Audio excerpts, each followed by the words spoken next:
상권 현장은 오히려 더 악화된 것 같은데, 월세입자가 월세를 내지 못하는 상황, 공실이 나는 상황도 벌어지고 있다고 하잖아요. 임대료를 못 내거나 아니면 밀려서 내고 있는 관광상권이나 대학상권 이런 데들은 직접적으로 타격을 받고 있는 게, 과거의 학습 효과 때문에 다시 이런 위기 상황에서 상업용 부동산 꼬마 빌딩 찾는 분들이 다시 움직인다. 지금 같은 기회를 이용해서 좀 투자 구입을 해도 좋은 건가요? 소비가 어쩔 수 없이 좀 이루어질 수밖에 없는 대우 지역을 끼고 있는 물건을 매입하시는 게 적당하다고 생각을 합니다.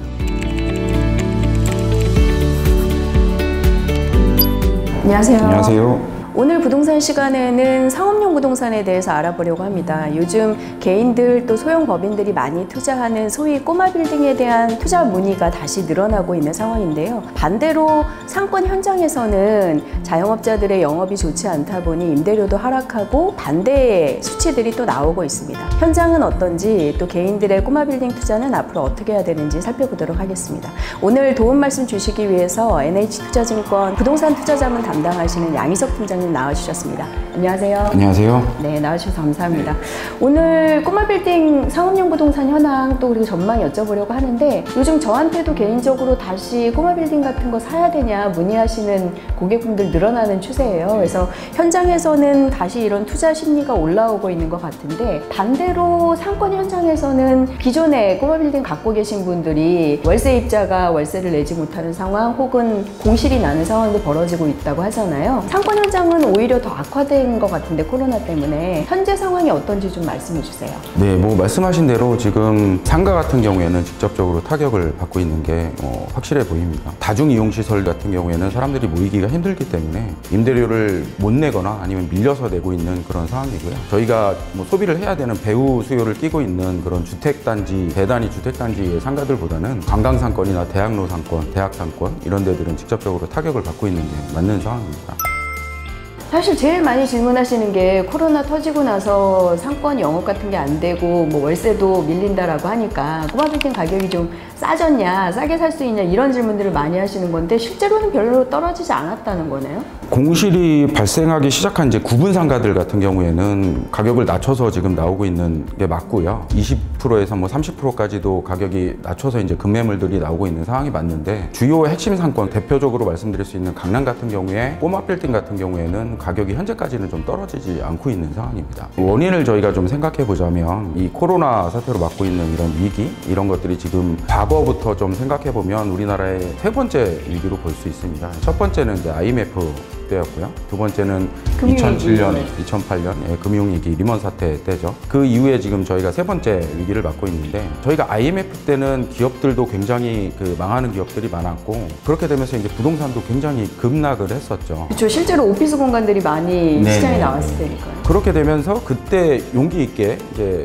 부동산을 취득하신 분들이 저희가 그 IMF 위기를 극복해내고 나서 굉장히 많은 시세 차익을 가져가셨어요. 그리고 나서 2007년, 2008년 이제 리먼 사태 때 시장에 이제 급매물들이 또 나올 거라고 그렇게 예상을 많이 하시고, 그거를 찾는 분들이 굉장히 많았죠. 그때는 사실 이렇게 뒤돌아보면 매수자들은 굉장히 많이 대기를 하고 있었는데 급매물이 이제 시장에 나오지는 않았었습니다. IMF 때 한번 기회를 놓치신 분들이 다시 한번 기회를 잡으려고 이제 물건을 찾아서 많이 돌아다니시는 상황이었고, 매도자들은 그 상황을, IMF 상황을 한번 겪으면서 가격을 이렇게 떨어뜨려서 내놓지는 않는 그런 상황이었고, 지금도 거의 비슷한 상황이라고 생각을 합니다. 지금 이 위기가 이제 좀 어떻게든 진정이 돼서 극복을 하면 가격이 또 한번 상승할 거라는 매도자들의 생각을 가지고 계신 거고, 매수자들은 지금 이제 좀 떨어지는 시기에 다시 한번 좀 기회를 잡으려는 그런 상황이어서 지금 가격이 이렇게 폭락하고 있지는 않은 상황입니다. 사실 과거의 학습 효과 때문에 다시 이런 위기 상황에서 차익 실현을 할 수 있는 상업용 부동산 꼬마 빌딩 찾는 분들이 다시 움직인다라는 말씀이신 거네요.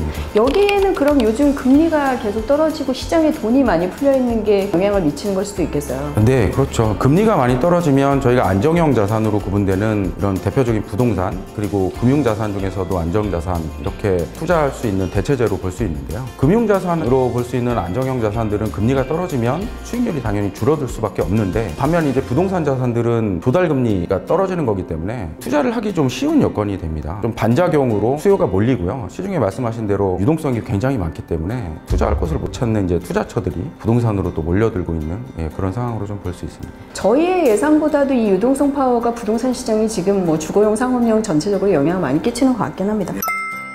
그러면 지금 투자 심리도 다시 올라오고 있고 학습 효과로 다시 이제 시장에서 투자하시려는 분들 문의가 많은데 실제로 지금 같은 기회를 이용해서 좀 투자 구입을 해도 좋은 건가요? 지금 같은 시기에 투자를 해야 된다 말아야 된다 이렇게 말씀드리기는 굉장히 좀 어려운 시기인 것 같은데요. 매입을 이전부터 좀 계획하고 계신 분들은 어떤 유형이나 지역이나 이런 것들에 대해서 좀 많이 고민을 하고 매입을 하셔야 될 것 같습니다. 우선 유형 면에서 보면 말씀드린 듯이 상가 공실률이 굉장히 좀 많이 늘어나고 있기 때문에 타격을 좀 직접적으로 입을 수 있는 상가보다는 오피스, 그러니까 업무시설 비중이 높은 것들을 좀 매입하시기를 말씀을 드리고 싶고요. 위치적으로는 지금 대학가 상권이나 직접적으로 영향을 받는 관광 상권이나 이런 데 물건을 구입하시기보다는 소비가 어쩔 수 없이 좀 이루어질 수밖에 없는 대우 지역을 끼고 있는 지역의 물건을 매입하시는 게 적당하다고 생각을 합니다. 아무래도 단기 투자를 할 수 있는 금액대의 부동산 상품은 아니니까 장기적으로 오프라인에서의 소비 패턴 변화라던가 아니면 이후에 해당 상권에서 계속적으로 공급될 오피스나 리테일 규모의 증가라던가 이런 것까지 좀 폭넓게 고려를 하셔야 되는 상황인 것 같아요. 아무래도 좀 장기간 버텨야 될 지금 그런 상황이기 때문에 매수를 하실 때 뭐 대출 이자율이 지금 괜찮은 수준이지만 대출을 좀 많이 끼고 하시기보다는 그전보다는 대출 좀 적게 껴서 물건